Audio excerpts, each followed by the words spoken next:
Ang pinakaaabangan ng madlang people taon-taon ay ang Star Magic Ball, kung saan magsasama-sama ang mga sikat at bigating mga artista sa ABS-CBN Network. Bukod sa mga bigating stars, ay inaabangan din ang mga magkakapareha na dadating sa nasabing big event.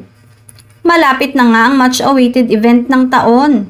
Ito ay walang iba kundi ang Star Magic 2024. Handa na ba kayong makita ang mga classy, elegant, formal attire ng kapamilya stars?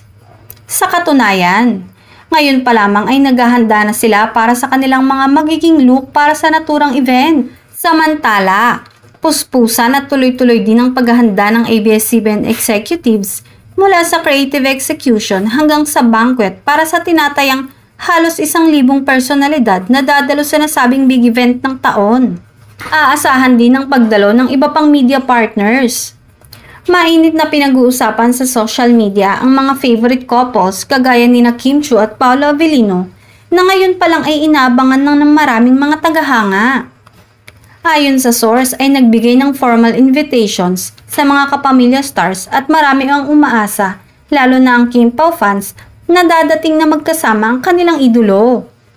Bagamat hindi pa nakasagot si Kim Chiu, marami na sa mga fans nilang dalawa ang naghihintay at nananabik na makita silang magkasama ngayon nararampas sa red carpet.